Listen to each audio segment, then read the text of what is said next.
আজকে আমরা এখন ওই যে উপরে একটা পাহাড় দেখছেন না, ওই পাহাড়ের উপরে যাব। উপরে উঠে ভিউগুলা দেখানো, একদম পরিষ্কার ভিউগুলা দেখানোর চেষ্টা করব। তো লেটস ফলো মি।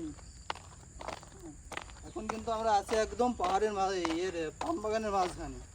পাম বাগানের মাঝখানে রাস্তাগুলো দেখুন। হ্যাঁ, রাস্তাগুলো, এখানকার রাস্তাগুলো কিন্তু কোনো গাড়ি নাই, কোনো জাম নাই। কত সুন্দর এখানকার রাস্তাগুলো দেখুন তাইলে। আর এখন আমরা যাব এই রাস্তা দিয়েই ওই পাম বাগানের পাহাড়ের ওপরে। হ্যাঁ, ওই পাহাড়ের ওপরেই যাব। ওই দেখো একটা জিনিস, দেখো ওই ওপরে পাহাড়ের ওপর দিয়ে একটা প্লেন যাচ্ছে, দেখো।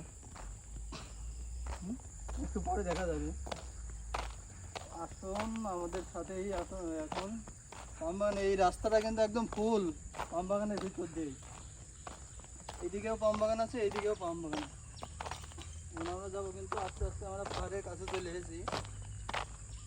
এই পাশে সুন্দর একটা ড্রেন, এই পাশে ড্রেন, এই পাশেও ড্রেন আছে। হ্যাঁ, পাম বাগান যারা আছে বলে যে মালয়েশিয়া পাম বাগান ভয়ঙ্কর, না, তাদের একটু পাম বাগানগুলো দেখুন, একদম নিচুপ, একদম জঙ্গলে ঘেরা, নিচুপ। এখন কিন্তু বর্তমান মালয়েশিয়া পাম বাগানে অনেক মানুষ নেবে। হ্যাঁ, পাম বাগানে এখন কিছুদিন আগে শুনলেন যে কলিং খুলে দিয়েছে, কিন্তু তারপরে কি হলো, আবার আসছে অনেক অবৈধ মানুষের কারণে কলিং আবার বন্ধ করে দিয়েছে। কিন্তু যখন খুলবে প্রথমে কিন্তু নেবে পাম বাগানে মানুষ, তারপরে ফ্যাক্টরিতে বিভিন্ন কাজে মানুষ নেবে। এরা শুধু আমাদের বাঙালিরাই কিন্তু হচ্ছে পাম বাগানে বেশি কাজ করে। হ্যাঁ, আমার ভাইও কাজ করে পাম বাগানেতে, কিন্তু বাঙালিদের কিন্তু হচ্ছে বেশি দেয়, ভিসা দেয় পাম বাগানের জন্য।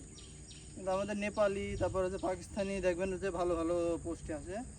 আমাদের বাঙালিরা কিন্তু হচ্ছে বেশিরভাগ পাম বাগানে। চলো হয়ে গেছে।